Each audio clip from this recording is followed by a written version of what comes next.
Welcome to the Atlantic Council's virtual convening series, Elections 2020, America's Role in the World. My name is Capricia Pedovic-Marshall. I am the Ambassador in Residence and Senior Advisor of the Atlantic Council. I am also a co-convener of Elections 2020, the Atlantic Council's virtual platform for bipartisan, informative conversations on key matters concerning America's role in the world. We launched the series on Monday with a lively discussion featuring former Senator and Secretary of State Hillary Clinton. Yesterday, we continued our programming with engaging discussions on energy and environmental challenges, the threat caused by the proliferation of nuclear and biological weapons, and the emerging technologies of the future. Later today, we will host Derek Mitchell and Kurt Volker for a fascinating discussion on the ongoing battle between democracy and authoritarianism around the world. Our viewers can find the latest lineup of speakers and sign up for each event on the Atlantic Council's website at atlanticcouncil.org/elections 2020. Follow us on Twitter at Atlantic Council and engage in the important conversation using the hashtag ACElections 2020. Now, the topic of this panel is cybersecurity and its role in today's national security landscape. Cybersecurity impacts all of us through the systems and devices we interact with every day, especially in this new virtual world we live in. Over the last 20 years, cybersecurity has evolved from an afterthought to an issue that is now front and center in the national and international conversation. As cyber capabilities continue to expand, what will the next decade bring? And how will the United States position itself to protect a free, fair, open, and secure internet? How will the next generation of policymakers confront the many challenges that will undoubtedly arise?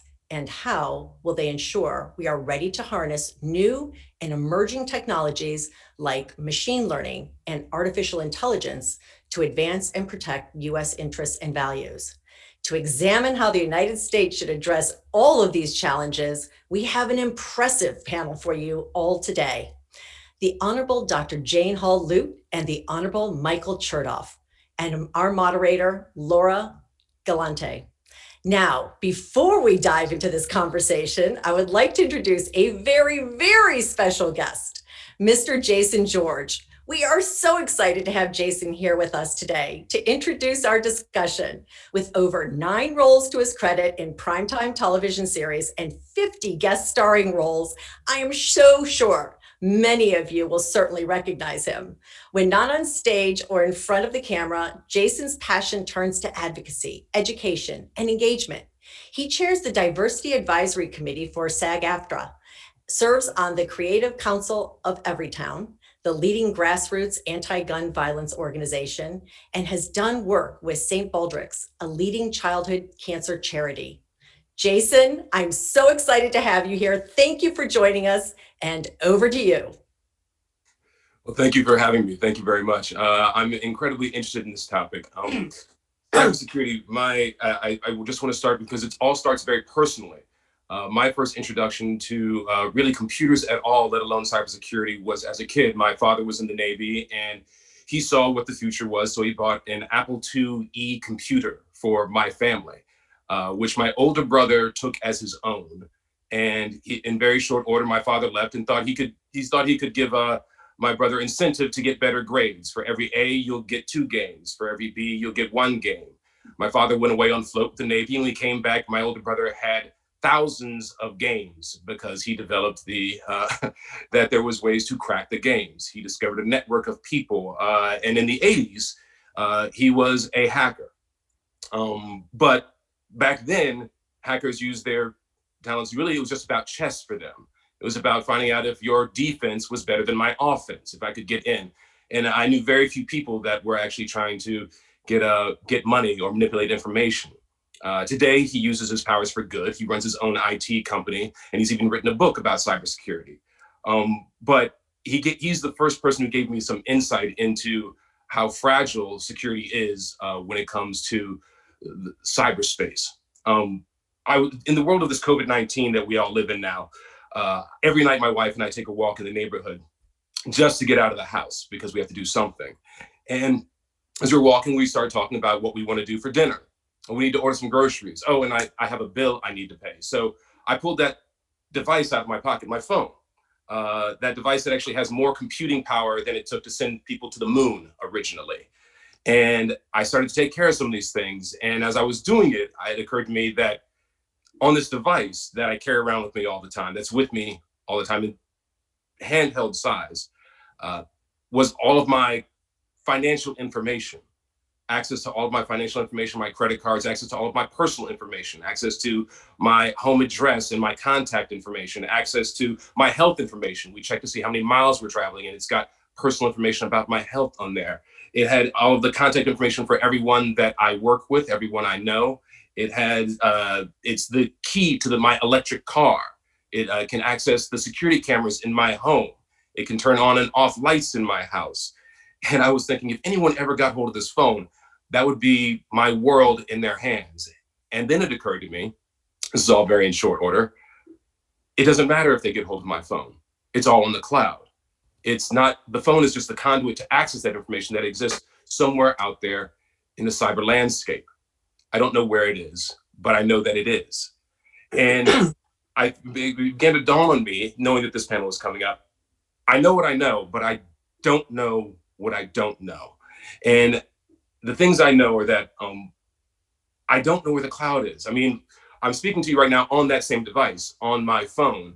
And how can you be certain that you're actually talking to Jason George? I assure you that you are, but I have friends who've had deep fakes made of themselves, very elaborate deep fakes that look like they are saying and doing things that they are not saying and doing. So when things exist in the cloud, how can we be certain of what's being manipulated? If we can't trust what we can see when it comes through cyberspace, how do we begin to agree on facts? How do we trust the sources of where these things come from? And then it leads to, I started thinking about the national level, the conversation we're going to be having today. How can things be manipulated online to redirect funds if I want to steal from you, or redirect opinions and redirect populations? And so it made me think about the threats that our nation faces beyond the threats that I face as an individual.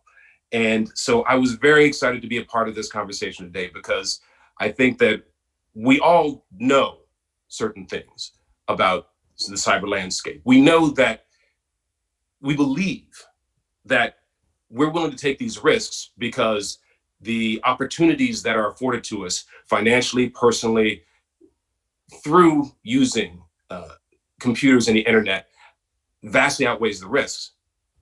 But I realize I don't know that, because I don't truly know what the risks are. So I'm here to find out what I don't know. And I'm looking forward to hearing what people have to say today. I thank you again for letting me eavesdrop in on this conversation. I also want to take a moment to introduce Laura Galante, who will be moderating the conversation today. Laura is the founder of Galante Strategies. She's a leading authority on state cyber operations. She's also a senior fellow at the Atlantic Council's Eurasia Center.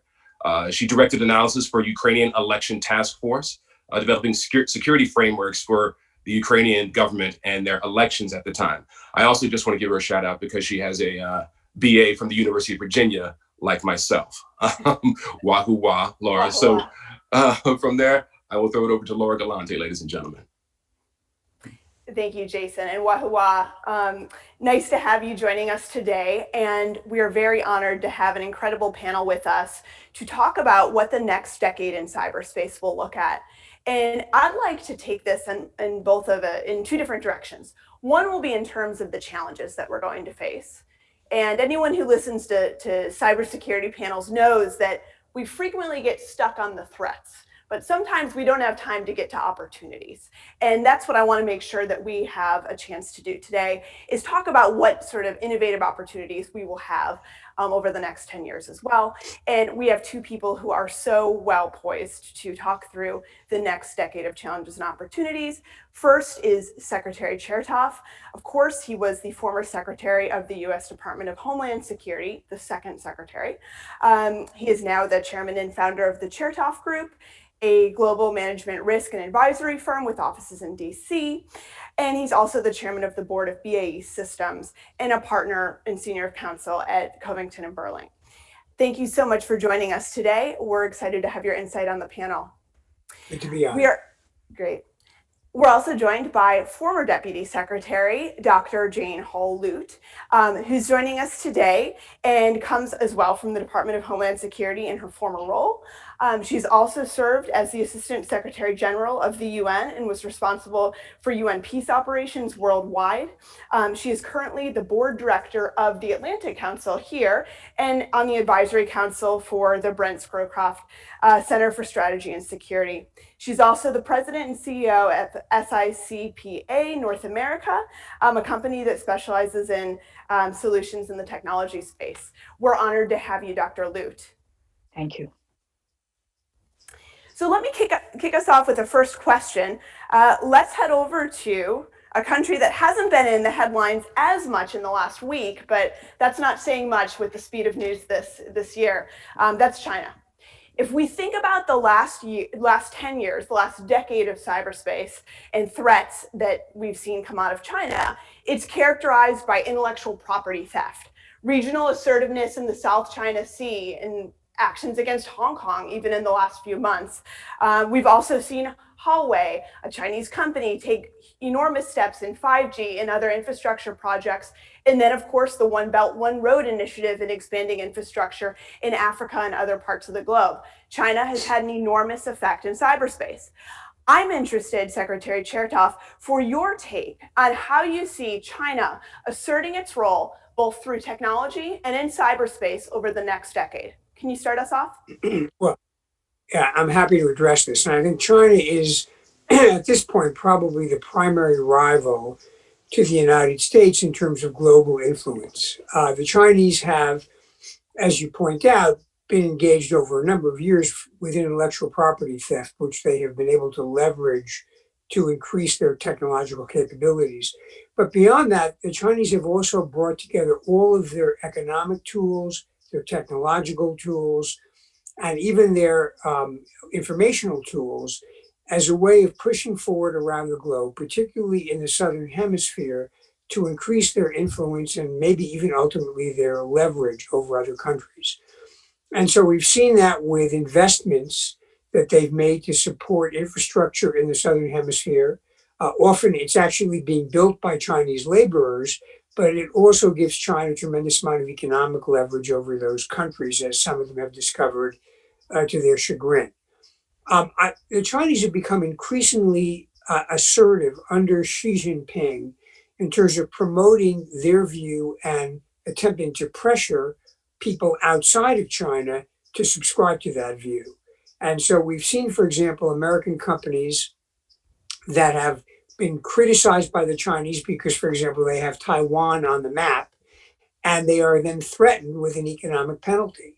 And just in the last couple of days, we had the Chinese indicate that they were going to levy sanctions against 3 U.S. senators and the heads of a number of human rights organizations. And we've also seen that Hong Kong is now asserting that Chinese students in the U.S.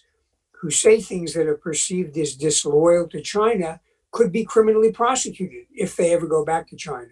So I think we're going to see China use all of the tools in the toolbox as a way of advancing its ideology and Xi Jinping's power. And that's going to be, I think, our biggest geopolitical challenge.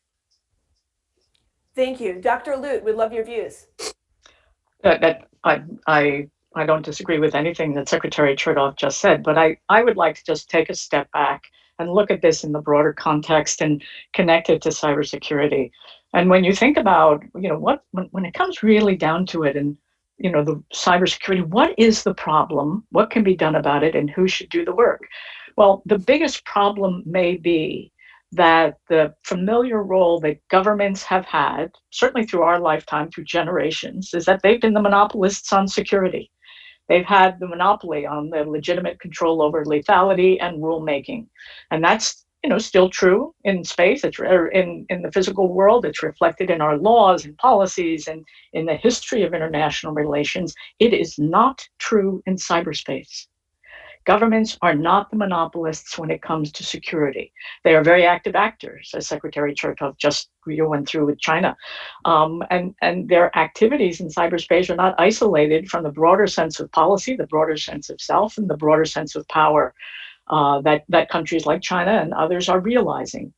So at some very, very both fundamental yet and non-abstract level, the questions are, what responsibilities accrue to the power that we see, and how will governments resolve their differences as they connect on so many fronts?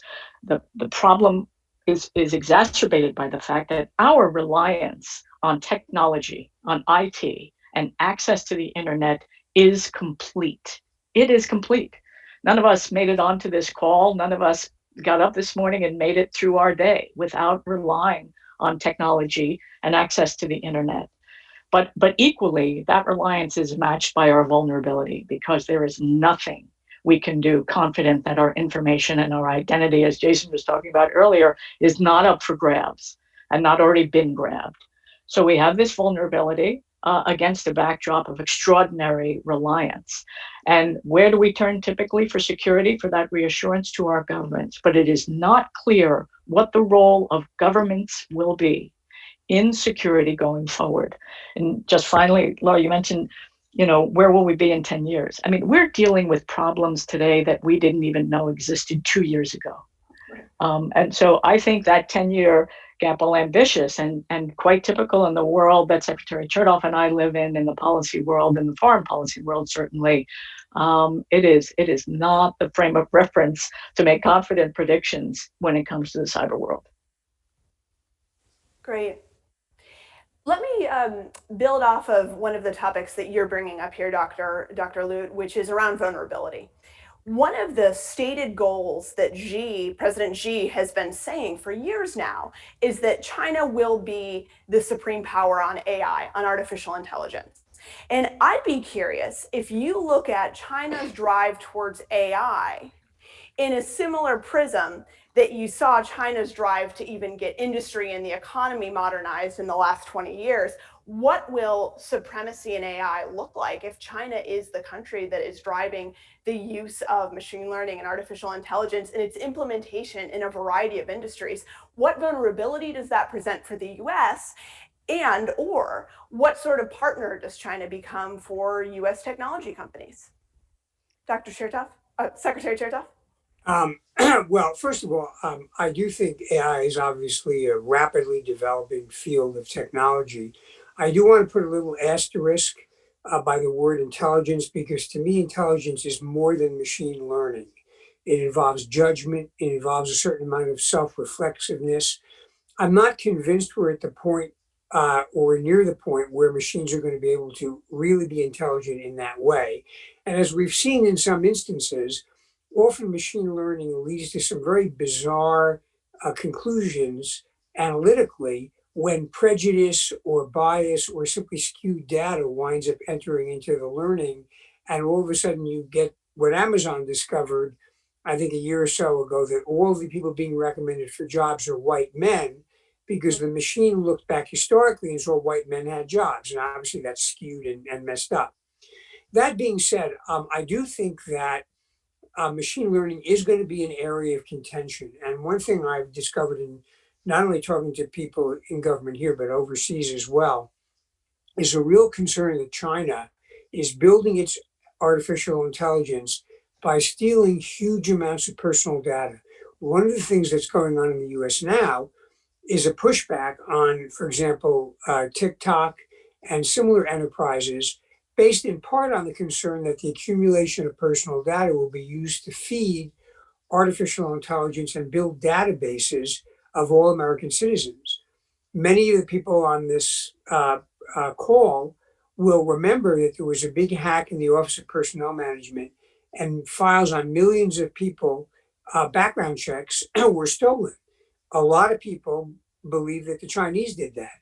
Likewise, there have been big hacks into databases for healthcare or financial accounts. And the concern is that the Chinese will accumulate all this and build an absolute master list of all of the critical elements and levers that can be used against any American citizen. And that, of course, would be a way of exporting authoritarianism from China to other parts of the world. So I do think we are starting to realize, and I think Jason kind of alluded to this, that our data is precious. And in the wrong hands, it can become a fairly significant weapon against our freedom. And I think we need to think about that as we wrestle with AI as an economic enabler, but also as a potential challenge to our values.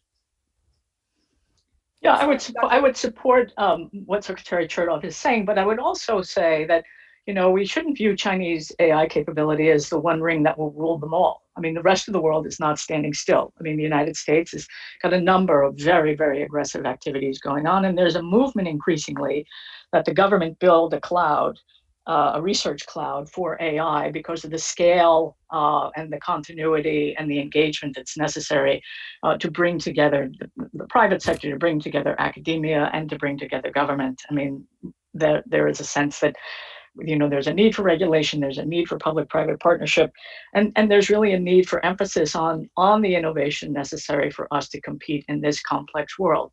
But I come back to this notion that it's thinking about this in a unidimensional way, and you're not suggesting that, certainly not Secretary Chertoff, but there are a lot of players in this space, in the AI space, and there's a lot of information that is floating around about all of us already. Who's making the rules about how this information is going to be handled? We feel guided by our norms and values, but it's a popular theme in Silicon Valley to hear that government has the monopoly on regulation. Well, yeah, that's right, and particularly in this country, it's government by the people. I mean, the value proposition really is to create the value proposition of government is to create threshold conditions for security, well-being, and justice, and that includes regulatory and statutory frameworks. But let's not kid ourselves. I mean, the private internet companies, the massive ones, they're also creating, in effect, regulation for how we interact, what data is acquired, how is it stored, with whom is it shared, how long is it retained, how is it anonymized. So AI and the advances that it brings, like 5G, right, which is essentially, what does 5G bring to us? Virtualization and in the instantiation of on-demand networks all the time with low latency. I mean, these are technological developments that, frankly, no single country or organization can do all that needs doing here, and all that needs doing can't be done alone. Excellent. Let me pick up on the government's role in this that you're alluding to, Dr. Lute, and I'll go right to you after I ask this question. Do you think that we're going to see a rise in techno-nationalism in a sense? We're already seeing WeChat and Alibaba, for instance, are the dominant social media and essentially Amazon or commerce site for China, right? And we're seeing TikTok and the debate around TikTok in the US and questions of, do we want the data sharing, and is this something that's a national security priority that we shouldn't be using in the US? So we're seeing questions emerge around which companies and which countries use certain technology. And I think the question we're going to be grappling with, and I'd love to get your take on it, is it a rightful place for Americans to be questioning whether apps that aren't developed in America have potential vulnerability to them? And on the flip side, how do you see the environment changing given the last decade of how the world perceives US tech platforms and US tech that's exported elsewhere, and then also where a user base is foreign and US tech is the platform? Yeah, I would say a couple of things. I think what's happening in the cyber world is mirrored what's happening in the physical world in the following sense in this regard. I think what has emerged over the last 100 years, very clearly in my view, are four very powerful norms. The norms of inclusivity, nothing about me without me. The norm of transparency, what's going on exactly? I want to know. The norm of reciprocity, if you're going to make me do this, are you doing this? And the norm of accountability. And we've seen that, whether it's in the NPT, the Non-Proliferation Treaty, or other trade agreements, and we're seeing that in cyberspace as well, that these norms are very powerfully operating here. What kind of world are we living in? We're living in a world, as Bruce Schneier says, where everything is now a robot, right? It can sense, it can act, and we're constructing this world, this highly automated world. And how do you provide security in that world? You have not only the devices and all of its capabilities, but as you said, you have your interfaces, you have apps that are running on it. You have the cloud, you have APIs. I mean, what is the high payoff intervention for security here, and who should do the work? And I think what's persistently true is that all of us, whether we're consumers or organizations or governments, whatever, we still value convenience and connection over security and protection. And the models we have for security that governments are most used to, the national security model, that model is a strategic, centralized, top-driven model. And I can't think of three more useless words in the English language to describe what's happening in cyberspace than strategic, centralized, and top-driven. So we need to orient on a sense of responsibilizing users, devices, software developers, et cetera, and have the ability effectively to execute choices. If you're going to exclude a provider, as some are doing with Huawei, if you're going to exclude that, what is that meaningful? What meaning does that have? As Secretary Chertoff said earlier, what are the economics of all of this at the end of the day? And can we really wait for the end of the day? Secretary Chertoff. Well, I think, I agree with what Jane said, and I would add, what we're seeing when we look at the internet as a whole is a tension between globalization, which was kind of the founding ideology of the internet, the idea that it's going to be a single world, people will communicate from all over the place. And the idea, not so much of nationalism, although there's some of that, but national values.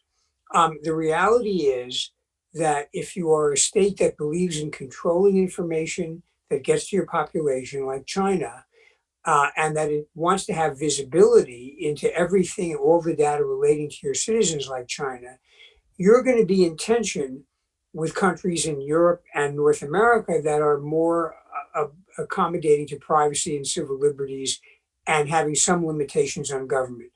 And the technologies, to the extent they can be adapted to either model of governance, become themselves part of the battleground or the playing field on which we wrestle with these issues. I've been asked sometimes, do I think we're going to move to a splinter net, a fragmented internet? And I would say, I think that's not likely, but I do think we may get a bifurcated internet, that we may ultimately have a world in which countries that are basically authoritarian and want to have access to all their citizens' data and use technology for surveillance will be in a somewhat different sphere than countries that are more oriented to privacy and civil liberties. Not to say they'll cut each other off, but there may be limitations placed on which technologies can be deployed, how they're deployed, and what the rules are with respect to where data is moved. So I think that's going to be a very, very important philosophical and government debate as we trade off the desire to have a single seamless connectivity against the concern that we don't want to have a nation that believes in mass surveillance looking at everything that we're doing. Now, I do have to put a footnote here, because I think you mentioned something a little bit earlier. It is true that there are people who are skeptical about the US on this issue of surveillance.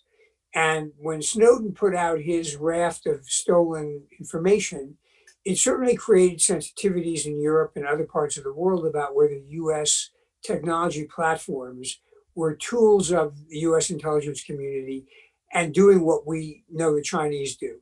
I think this was a misimpression, but I think what it led to, which is quite interesting, is that the platforms kind of became much more emphatic about monitoring and enforcing the lines about what is permissible for government to get and what is not permissible. And that's, of course, a great deal of reliance on our court system and our rule of law. So ultimately, to kind of pick up on something Jason said, the future of the internet is going to depend a lot on trust and the rule of law, because those are going to define what people are prepared to rely upon and what they're prepared to put online. And if we wind up breaking trust in the rule of law, people will eventually diminish what they use the internet for, except perhaps for gameplay. While we're listening to this discussion, feel free to drop a question into the chat. We'll be getting to those soon. Let me take a little bit of a different turn for a second. Both of you have a foot firmly planted in the policy and national security world and another foot in industry. And I would be curious on your perspective on this. Do you think that the last sort of swath of cyber threats that we've seen, from IP theft to the Sony attack, to NotPetya taking down numerous global corporations in Ukraine in 2017, we're looking at a set of security threats and cyber threats that haven't just hit government, obviously. This has been an enormous corporate problem.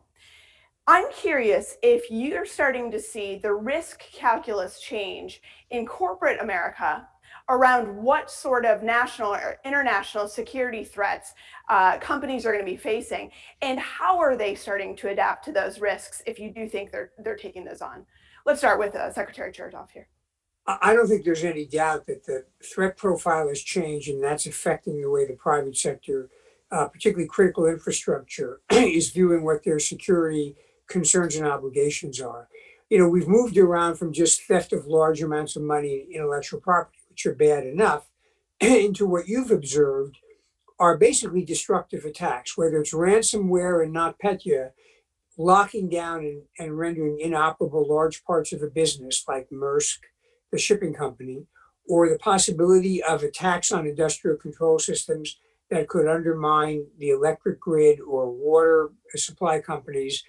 I think there's a recognition that there are existential threats that are going to emerge more and more, and we've seen them, unfortunately, for the people in that country. Ukraine is kind of an exhibit A of where you might see the Russians exercising some of this activity. The other thing, which I think is now pretty clear, is that cyber is going to become a domain of conflict, sometimes conflict even rising to the level of warfare. And that means we are going to actually have to have the government play a role working with the private sector, not only to shore up defenses, but to give early warning of threats that are maturing, and even to build a deterrence capability, which could involve response, which is something that we didn't think about maybe 10 or 15 years ago with cyber. So I think that we've now escalated cyber into an area of contention that's going to require both the federal government and the infrastructure operators to be collaborating together in terms of securing our country. So I think Secretary Chertoff put a number of things on the table that are make this such a rich area for examination. There's no question that companies across this country, certainly, and around the world, are more concerned with cyber and cybersecurity and their vulnerability. They saw Target, they saw Home Depot, they saw Sony, they saw NASDAQ, they saw Saudi Aramco. And they're asking boards around the world, they're asking themselves this question: do we know enough about what's happening? Are we doing enough? Here's the problem from my point of view. I think it is hard to overstate the degree of illiteracy when it comes to cybersecurity in corporate management and corporate boards. And it's unlike any other area that corporations deal with. They have great financial literacy. They have great human resource and personnel literacy. They have great operational literacy. For example, they understand supply chains. They understand their industries, their sectors, the adjacencies, et cetera. What they don't understand are some of the very basic things that are implicated when it really means to be as digitally dependent as we are on IT and access to the internet. Do they really understand what data liquidity is and its power? In one sense, we talked earlier about collecting personal data on everyone. You have an enormous amount of information. How will governments use that? Or other, malefactors online? How will they use that? But on the flip side, what the internet has allowed each of us to do is, in fact, deminiaturize ourselves. We're no longer really stuck simply with the label that someone gives us. Whether it's an ethnic label or a religious label or any other kind of label. We can multiply affiliate now to a far greater degree than ever before. And this is for a global population that is already healthier, wealthier, more mobile, more educated. than and more politically engaged around the world than at any point in history. So there's a lot of these, a lot of the juice on these wires are flowing in both directions. So I would say companies absolutely are seized with this. They know that threats are coming from abroad. They do feel vulnerable, and they're needing to deal with this level of illiteracy and inform themselves so that they can take responsible decisions. At the same time, companies are used to dealing with risk every day. And to a certain extent, cyber risk is like every other risk, in that it has to be addressed where you're vulnerable, where are business processes, what would happen if there were interruptions, what would happen if there were long-term outages, as a result of interference with either electricity power or with the digital platforms and systems that we rely on. But it is unlike every other risk that boards or management deal with, because it is all pervasive across a company. And it really brings, it can bring a company to its knees. And the threat that Secretary Chertoff talked about in terms of ransomware is real and growing. Manipulation of APIs, it's real and growing. Weaknesses within the software supply chain system are real and growing. So again, this just magnifies our vulnerability. We're getting some great questions now from the audience. So let me try to summarize a few together. One question that we're getting frequently is, what will the next administration be facing? Whether that's in November as they take office in January, or in 4 years. And the corollary to that question is the internet that the next administration takes over the same internet that you dealt with when you were both in office in DHS? And how has the level of securing both our global grid and the federal government's infrastructure itself changed over the years? And what are those next priorities that a new administration would need to take on? Let's start with Dr. Alute. These are great questions. I mean, the internet is growing organically and instantaneously. I do think there are walled gardens going up around the world. I think if the conversations around 5G and security of 5G are any indication, most people who are close observers wonder where the United States is, and why isn't it more present and engaged to establish those kind of core security requirements that are necessary. I mean, beginning with availability, emergency and public safety communications, lawful interception, retrieving data, all of the things that are necessary that will be transformed by 5G. So is the internet today, and are our capabilities today like what they were in 2009 when I went back into the United States government? I mean, do you own any electronic device that you owned in 2009? At all? I mean, your car, your refrigerator, your phone, anything, your computer, your pad? No, not most of us, many of us do not. I mean, Apple is now a $2 trillion company. 2 years ago, it was a $1 trillion company. It's just a small indicator, again, of our reliance. Coming in, what do I think that, a new administration is going to have to grapple with? It's going to have to grapple with the fact that it's a reality that people are trying to interfere with our elections. And people need, citizens need to know that. Certainly government knows it. They tried to interfere in 2018. They tried to interfere in 2016. Okay, so people try to interfere. What will be the immediate outcome of the election? Will people have confidence in the results, or will that really shake democracy to its core? That will be something the next administration will have to deal with. What's happening with respect to other countries and companies? I mean, at what on the top of my wish list, the top of my if only list, if only the government would come out decisively and clearly with a set of recommendations surrounding cyber hygiene. And secondly, if the government would agree to create this cloud for AI development and innovation, those would be my top two. But the first one really is cyber hygiene for users, for companies, for enterprises, for the government. We're all in this together. We're not even doing the basics. Some non-pets exploited and unpatched vulnerability. I mean, it's still happening. So we need to do much better on basic cyber hygiene. And the government still has an authoritative platform from which to deliver that message. That would be my number one program of engagement with the public. Great. Secretary Chertoff? I agree with that. Let me say, there's no question the internet is vastly different now than when I was in office. We were aware of some of the threats, but they were only a fraction of what we've seen happening more recently. In fact, I'd argue in the last couple of years, we've seen dramatic changes, which will only accelerate year by year as we go forward.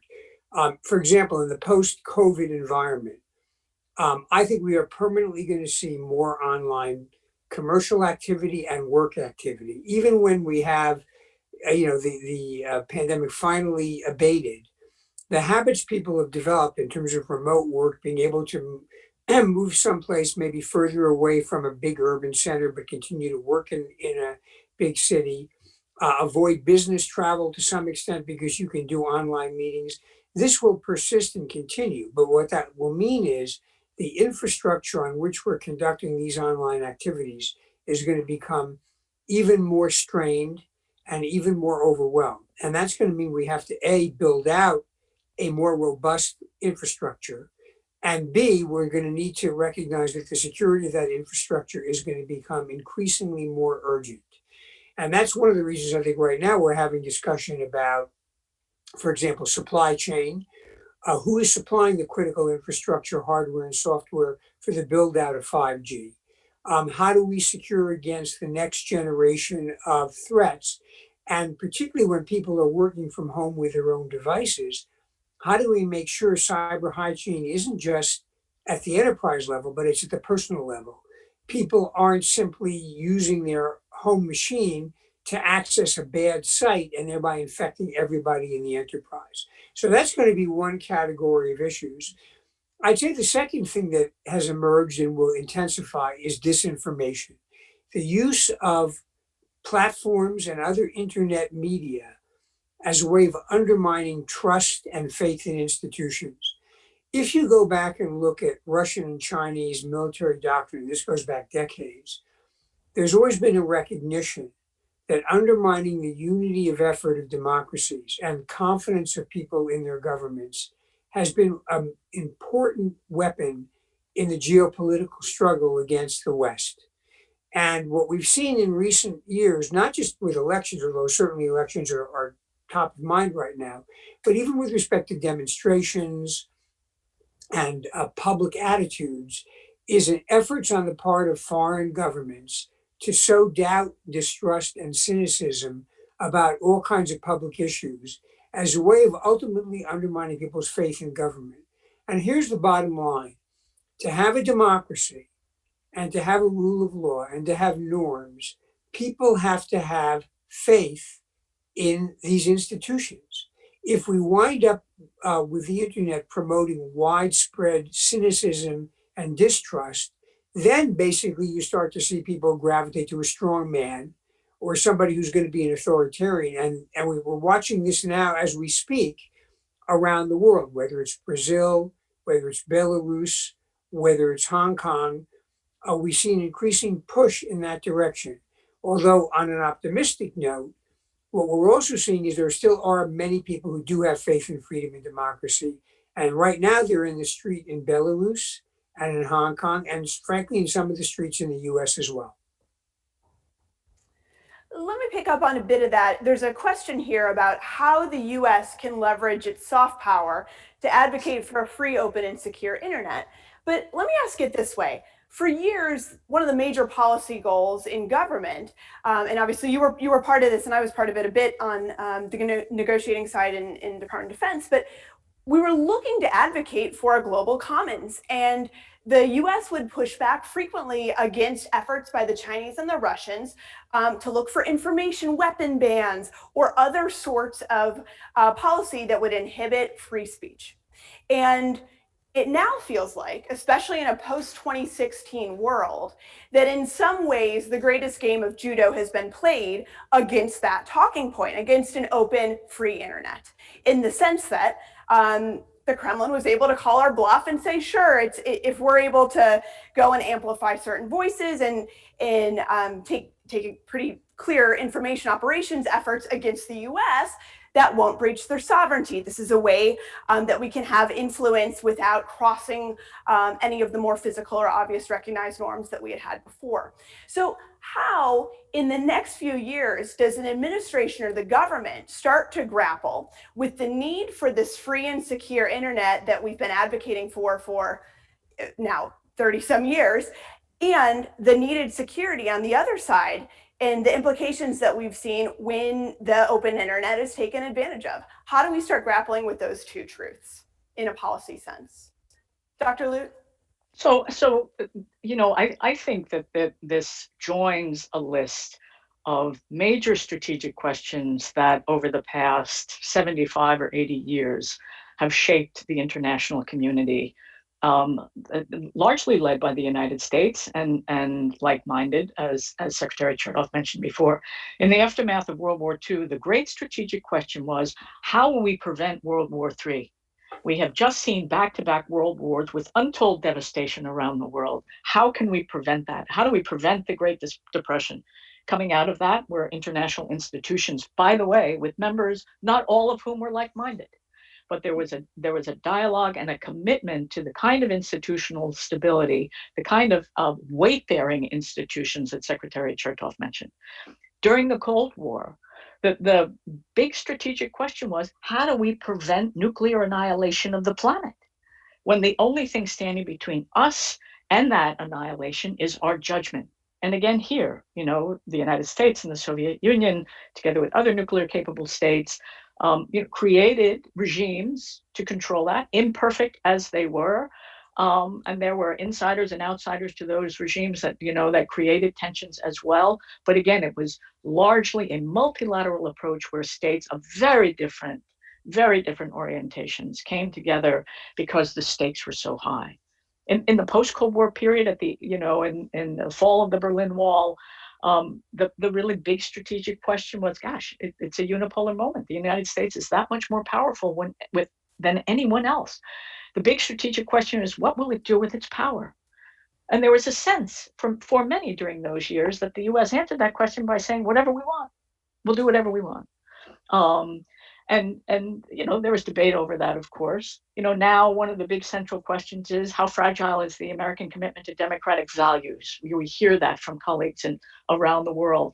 And in the context of cyberspace, and in the context of this kind of technical capability that we've been talking about, and the absence of norms, the absence of rules, Secretary Chertoff chaired a multinational commission of both former officials and private sector individuals. I had the privilege of serving on it as well, that came out with a very clear statement about norms, about preserving the core infrastructure of the internet, about non-interference in the plebiscite and electoral processes of other states, and among other things. And there were a number of other norms as well. This work has to be done, and again, it cannot be done alone. It has to be done with others, even those who are not like-minded. What forums, Dr. Lute, do you think are the right places to continue those norms discussions? I mean, we've been at that for, a long time now. Is it still the UN? Is it a group of government experts? What are the right mechanisms that we should be looking forward to have these huge strategic discussions that need to happen? Well, I want to come back to a point that Secretary Chertoff made earlier, which I think is at the core of this. First of all, I think, truly 1,000 flowers can bloom here, and no one is sitting still. The UN is having conversations. The ITU is having conversations. Groups such as the commission that Secretary Chertoff co-chaired are having conversations. At bottom, what's really missing, what's really in jeopardy here is this whole question of trust. What is trust anyway, and who authoritatively speaks for what? At some level, trust is a value proposition, reliably delivered. When I see the value proposition, it's reliably delivered, I have trust. Perhaps that's the reason Apple doubled its value in 2 years.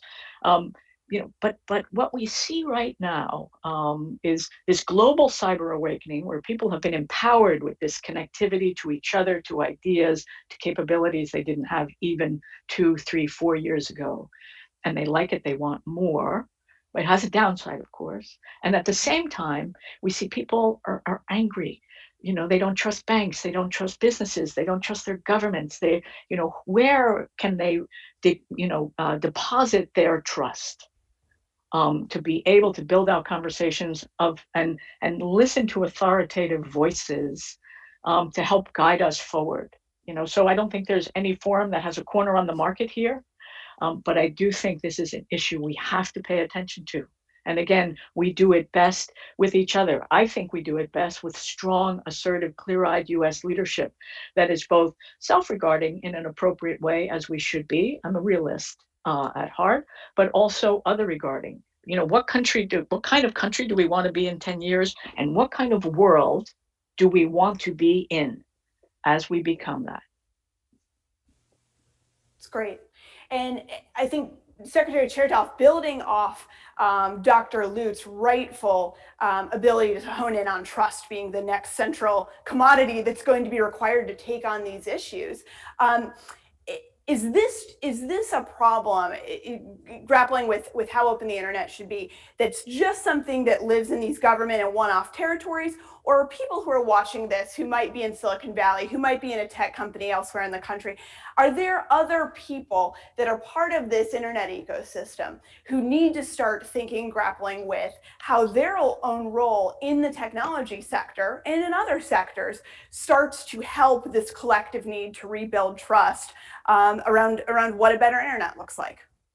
I think what you've seen in the last few years actually is a number of the companies, the tech companies, have stepped into the role of beginning to be part of the process of discussing the issues of trust, governance, ethics, and values. I know Brad Smith, for example, of Microsoft, exhorted a call for a kind of a Geneva Convention in cyberspace. The group that Jane and I served with, the Global Commission on Stability in Cyberspace, was supported in significant part by the private sector as well as governments, again, looking for ways to develop norms that would be what we need as a foundation for having a secure, open internet that everybody can participate in globally, as if the internet is like a global commons, like the sea. And I would say, as skeptical as I can be about some of our geopolitical rivals like Russia and China, I also recognize that with respect to certain kinds of norms, we either hang together or we hang separately. And there has to be mutual recognition that we need to have common cause under the rubric of what Ronald Reagan used to call trust but verify. So, for example, some of the norms we talked about, like preserving the integrity of and availability of the financial system against hacking or destruction, that's something all countries have an interest in, China and Russia as well as the US, because otherwise the world economy doesn't work. So you need to be clear-eyed, but you also need to be willing to recognize where there is a common interest and a common enterprise is the only solution. And here again, the private sector, I think, is more and more stepping into that role. Another interesting feature of what's happened recently is employees and stakeholders of these tech companies are now increasingly insisting on looking beyond simply what's the bottom line in dollars and cents. And they want to know whether the companies are promoting the values that the employees and the other stakeholders believe in. We see this with the social media platforms that are under pressure now to take a look at what kinds of conspiracy theories or falsehoods are being propagated on the internet, and to maybe adjust the algorithms that were designed for commercial reasons to promote engagement and intensity, but have the side effect of allowing extremists and ideologues to lure people into a rabbit hole of getting more and more intensely focused on extreme solutions to common problems. So, I mean, I do think it's an interesting period of time where because of the widely distributed nature of power on the internet, more and more the private sector and the private world is going to have to be involved in the governance issues about how the internet is used and misused, and how do we make sure we can rebuild trust. we just have a few minutes left, and I want to try to summarize a couple questions that build off what you've been saying here, Secretary Chertoff. And it's this: the tech companies seem to almost have this annual cycle over the last couple of years where they get pulled in front of a congressional committee and really exorciated for different roles that social media companies and also just larger Amazon, Google, et cetera, larger companies have, both in an antitrust sense and in an ability to ignite negative dialogues and persuade people and influence people. So we have a lot of issues that tech companies are getting pulled in front of Congress for. But with this opportunity, in a sense, because there's nearly bipartisan frustration with these larger tech companies, is there an opportunity come next year, come the next few years, to see a flexible type of regulation or a government role for oversight in everything from supply chain risk that tech companies face to content moderation, down to data security and data privacy issues. So where in government do you think there needs to be a build out for the best way to start taking on these thornier tech issues that we've spent almost an hour here discussing? I'll start with Dr. Lude. So I would say something, and this builds exactly on what Secretary Chertoff was just saying before about private sector companies. We have a natural allergy as Americans to overly concentrated power centers. We don't like them very much. We're suspicious of them. And we ask ourselves the question, what responsibilities are associated with that power? And are you discharging them? And do we have adequate transparency into that? What we're seeing today, and I think over the past dozen years or so, is that our lives, we the people, we exist sort of in multiple roles, but two of those roles, one is as citizen and one is as consumer. And we have been bringing our consumer expectations to government very steadily. As a consumer, I want instantaneous gratification. I want lots of choices. I want to see what the price is. I want instant service. I want effective service, and I want remediation when something goes wrong. Our government is under pressure with those expectations. Companies, in turn, are beginning to feel our expectations as citizens. As Secretary Chertoff mentioned, the Business Roundtable sponsored a major statement by big corporations around environment, social, and governance issues, which is saying we will be responsible members of our community, responsible stewards of the environment, responsible participants in the society in which we operate and thrive. And so you are seeing this cross-germination of our expectations driven by the people. Where should it be? Look, cyberspace is civilian space. I think government has a role to play here. The federal government is not very used to public-private operational partnerships. Mayors are, absolutely. They do it every single day. Governors do it every single day. The federal government is not. I mean, the Department of Homeland Security, in which Secretary Chertoff and I both served, really is it's the federal partner to state and local governments and territories to bring to bear the weight that Washington can when problems arise. It has a role to play in cyberspace domestically here in the United States. Government, there's more regulation that is necessary. It is necessary. And I'm not a big fan of over-regulation or humongous government, but I am a fan of government playing an appropriate role to ensure the basic conditions of security, well-being, and justice exist for all its citizens. Secretary Chertoff, you get the last word here. Well, I think that this is clearly something where government has a role to play. I'm sometimes disappointed that leaders in Congress or in the executive branch don't fully understand the technology. And there's a tendency sometimes to take a meat axe where a scalpel ought to apply. I think we need to tread particularly carefully in the areas of free speech. Just to give you a couple of really quick examples. I think transparency about the identity of who is speaking, particularly identifying a foreign power that might be speaking, is perfectly appropriate. I think regulating the content of speech is something you have to be very, very careful about. There's a real First Amendment issue. And then in the middle, I think one of the biggest challenging questions is the use of algorithms. To what extent is the use of artificial intelligence to try to engage people and then get them to become increasingly intensely focused on a set of more and more extreme ideas to what extent is that something that really is something we ought to be allergic to? And I think it'd be appropriate to take a deep breath when we have an incoming administration that's interested in doing this, to take a comprehensive look at the way this has developed over the last several years and ask some fundamental questions about how do we preserve our critical civil liberties of free speech, but not allow them to be abused in a way that is manipulative and deceptive. I want to thank you both for a very meaty discussion today. I think we covered a lot of topics, and obviously we're so honored to have you join us today at the Atlantic Council. I do want to thank our audience as well for joining us. You can log in on atlanticcouncil.org/elections2020 to join us for the rest of the programming during the DNC and RNC weeks here.